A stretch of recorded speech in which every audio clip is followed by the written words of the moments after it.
목회의 관점으로 본 요한계시록 이윤식 목사입니다. 목회의 관점으로 본 요한계시록 14장 새 천사의 심판 경고 메시지 9절로 13절 말씀으로 함께 하겠습니다.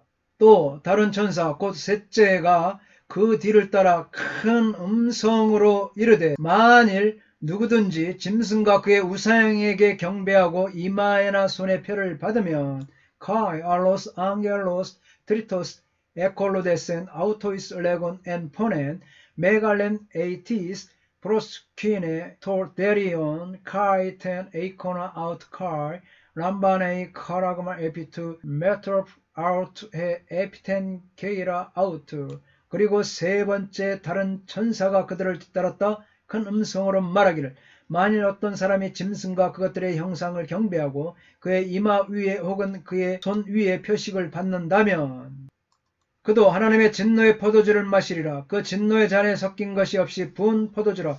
거룩한 천사들 앞과 어린 양 앞에서 불과 유황으로 고난을 받으리니 Kai, autos, pietai, ectu, oino, tu, diumu, tu, deu, tu, kekeras menu, Aklatu enter poterioteres orges aut kai basanis de setai and purikai deo enopion angelon hagion kai enopion tu arnio. 그러면 그가 그분의 진노의 잔 안에서 섞이지 않은 혼합되어 온 하나님의 분노의 포도주를 마실 것이다. 그리고 그가 거룩한 천사들 앞에서와 어린 양 앞에서 불과 유황으로 고통받을 것이다. 아멘. 1절입니다. 그 고난의 연기가 세세토록 올라가려다. 짐승과 그의 우상에게 경배하고 그의 이름표를 받는 자는 누구든지 밤낮 쉼을 얻지 못하리라 하더라. 카효 카프노스트 바사니스무 아우톤 에이스 아이오나스 아이오는 아나바이네이 Kai uk eksin anapaus hemeras kai nuktos hoi proskiununtes to derion kai ten eikona out kai etis 람바네이토 카라그마 투 오노마토스 아웃. 그리고 그들의 연기가 세세토록 올라간다. 그리고 짐승과 그의 형상을 경배하는 자들은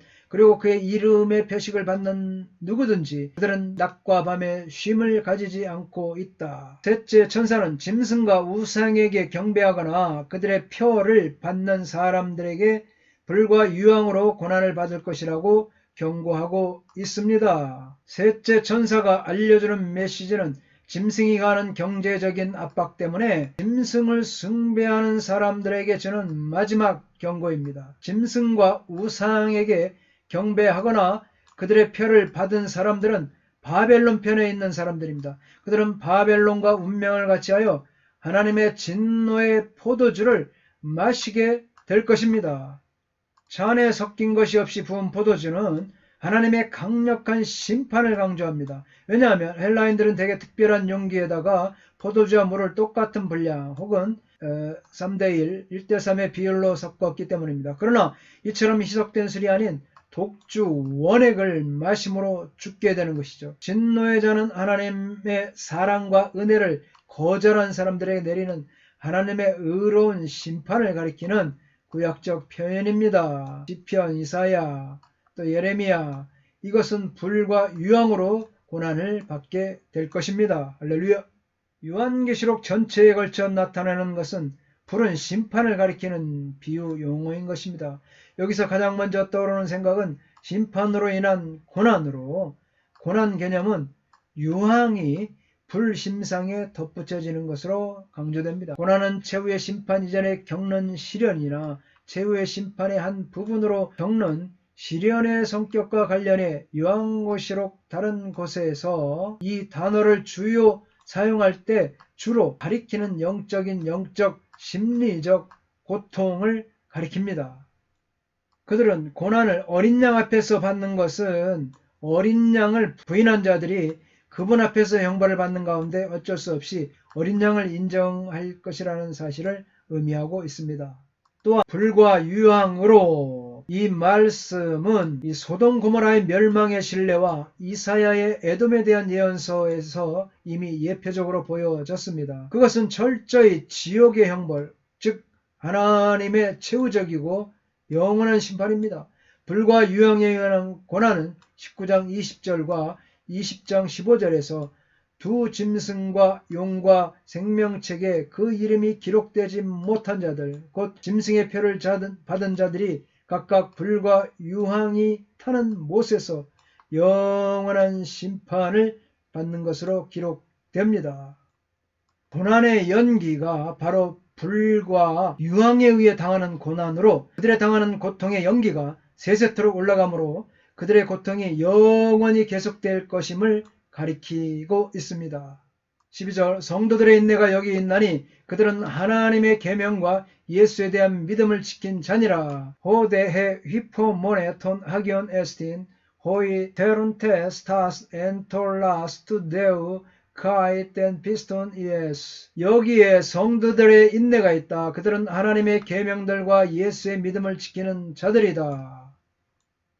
본문은 성도들의 인내가 여기 있나니 이 말씀은 13장 10절의 말씀과 병행됩니다. 13장 10절 사로잡힐 자는 사로잡혀갈 것이요 칼에 죽을 자는 마땅히 칼에 죽일 것이니 성도들의 인내와 믿음이 여기 있느니라. 요한은 본문에서 독자들에게 인내를 촉구합니다. 인내, 히포모네, 요한계시록에서 핵심적인 역할을 하는 윤리적 용어입니다. 7번의 용례 여기 나옵니다. 말씀들 요한계시록 가운데 마지막 용례인 본문에서는 이 말은 신자들에게 주님을 기다리며 악을 극복하도록 촉구하고 있습니다. 인내는 하나님의 계명에 순종하는 것과 예수님에 대한 믿음을 유지하는 것이 바로 인내인 것입니다.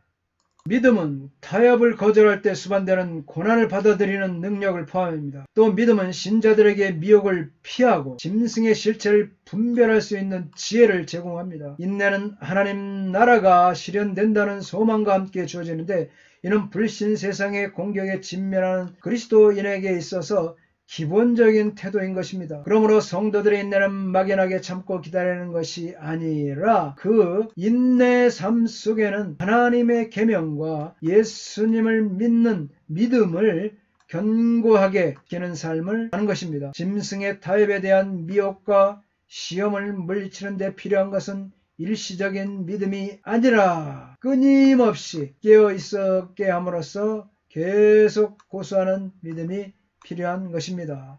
아멘. 그렇습니다. 성도들은 끝까지 믿음을 지킴으로 인해 짐승으로부터 핍박을 받아 고통당하게 될지라도 하나님의 진노는 받지 않으며 새 예루살렘 성에 들어가게 될 것이라는 사실입니다. 그리스도인들은 어린 양에게 충성하는 자로 살아갈 때 현세에서는 고난을 당하지만 내세에서는 영원한 안식을 받을 것입니다. 할렐루야. 13절 또 내가 들으니 하늘에서 음성이 나서 이르되 기록하라. 지금 이후로 주 안에서 죽는 자들은 복이 있도다 하시매 성령이 이르시되 그러하다. 그들이 수고를 그치고 쉬리니 이는 그들의 행한 일이 따름이라 하시더라.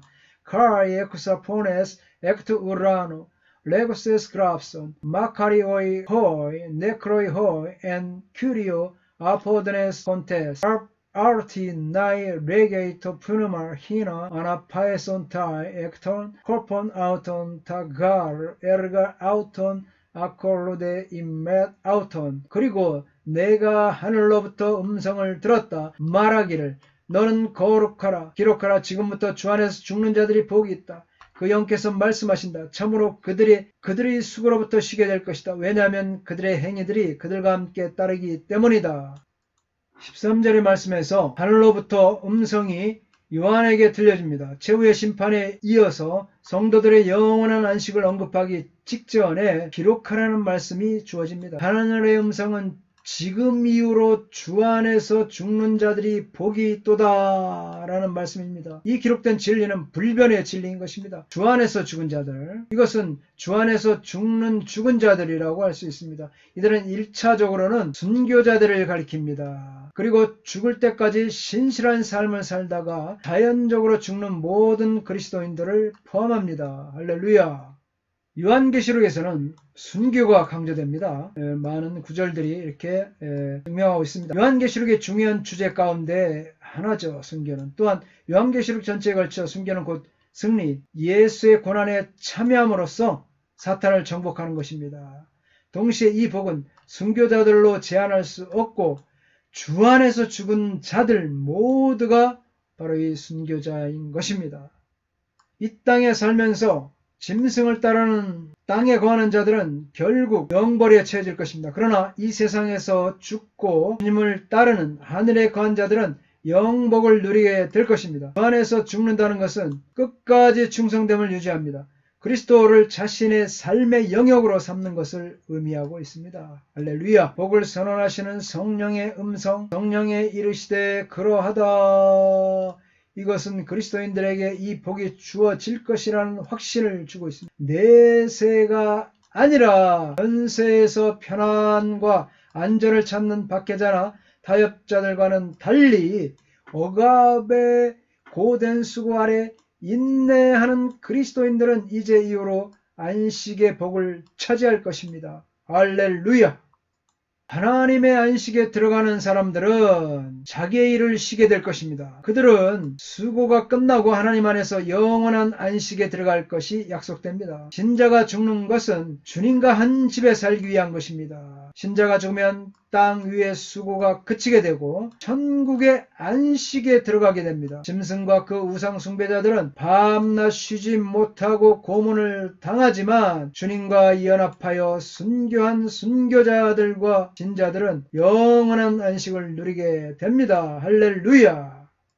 신자들은 무덤 이편에서는 고난을 당하지만 무덤 저편에서는 영원한 안식을 누리게 되는 것입니다. 뿐만 아니라 땅 위에서 한 일들이 천국으로 따라가 하나님의 상급을 받게 됩니다. 할렐루야. 감사합니다. 다음 시간에 계속하겠습니다. 건강하십시오. 샬롬.